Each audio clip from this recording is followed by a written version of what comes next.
You don't need a fancy studio and expensive kit to make a start with still life photography. All you need is a bit of space at home, such as a table placed by a large window, a couple of simple backdrops and a light or two.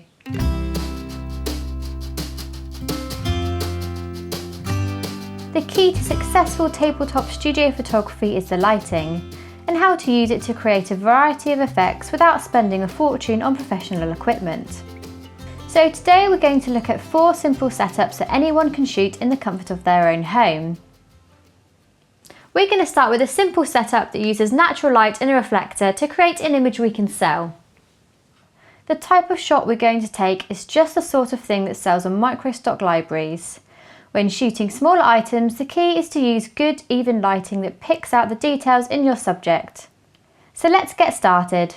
I'm going to set up in front of this patio door. A large window will do the same job.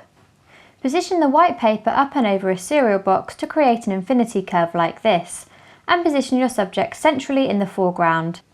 Now I'm going to set up my camera on a tripod. This means I haven't got to worry about shooting with slow shutter speeds as my camera is fully supported. For this image I'm using a standard zoom lens, so a kit lens is ideal.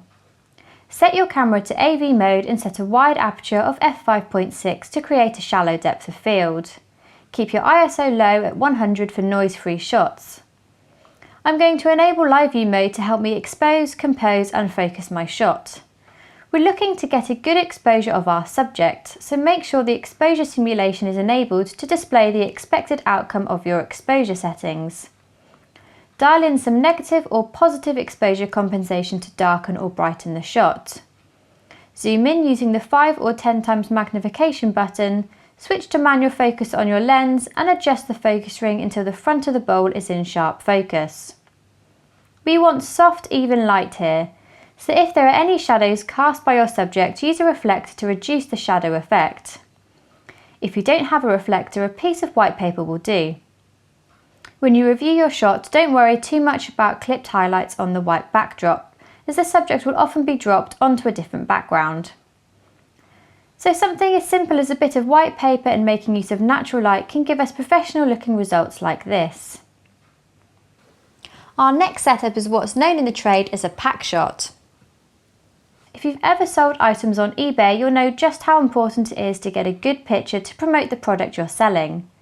We'll rely on natural light here again to create even lighting and ensure that the colours and tones of the piece of jewellery we're shooting are as close as possible to the real thing. This time we'll use a light tent to diffuse the light. Start by setting up the light tent on the table with its side facing the window. The ambient light coming through would just be enough to create a nice soft light. Not only does the light tent diffuse the light, it also helps reflect some light back at the subject, picking out detail that would otherwise be lost in the shadowed areas. We'll use the same camera setup as before, but this time set a narrow aperture of f16 to give a good depth of field. Here I'm using a 60mm macro lens, but you can use your kit lens if you don't have one. Review the image and check for burnt out highlights on your subject and use exposure compensation to darken or brighten the image. If you don't want to splash out on a light tent, you can easily create your own using a cardboard box and some tissue paper. There's plenty of easy to follow tutorials online, and they're certainly worth the effort to get quality product shots like this. For our next setup, we're going to introduce some lights. Here we've got some flowers to shoot, and the key to professional looking results is not just thinking about lighting the flower, but also the background itself. I've got a couple of LED lights here, but a couple of angle poised desk lamps will work just as well. Firstly, we need to create our backdrop. Get a sheet of coloured paper and position it upright like this. Next, place your flowers in front of your background, leaving enough space in between for your backlight. Before you light your subject, close the curtains to reduce the ambient light and take a shot. It's good practice to introduce one light at a time in a setup like this to understand how each light is affecting the final result. Now we can position our light and point it directly up. This will create some nice uplighting, which will help to add depth and interest to the final image. Take another shot and see what a difference it makes already. Now position your other light in front and place just off to one side of your subject so it doesn't creep into the shot. This will light our subject. Look back over your last 3 shots and see how we've gradually built up the light to get a finished result like this. Moving on to the final setup of the day, we're going to shoot some fruit. Simple subjects such as apples make great still life subjects, but to add impact we're going to shoot against a pure black background with spotlighting to create a high contrast atmospheric shot. There are 2 key pieces of equipment we need. Firstly, a torch to create the spotlight effect and a piece of black material for our background. Place the material over a box with a good amount of length in the foreground to place your subjects on so they're surrounded by black. Keep the curtains closed as we want the room to be as dark as possible to cut out the ambient light, so the only lighting on the apples would be from the torch. For this we're going to hold the torch and move it slightly during the exposure. This will help to avoid the glare on the skin of the apple.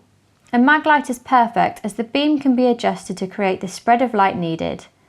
And if the light produced is too harsh, hold a paper cake case over the end to act as a diffuser and soften the beam. This time we're going to set our camera to manual mode and set the aperture to f8 and take a meter reading before turning on your torch. Using the exposure level indicator as a guide, set the shutter speed to underexposed by 1 stop. Take a test shot and you'll see your image is quite dark and flat. Now get your torch and shine some light on your subjects. We're looking to capture strong highlights and shadows, but without clipping the highlights on our subject. If there is any burnout, simply reduce the shutter speed further and take another shot. Experiment with the spread of light on your torch and its distance from your subject until you get something which looks like this. So that's it for quick and simple still life projects for you to try at home.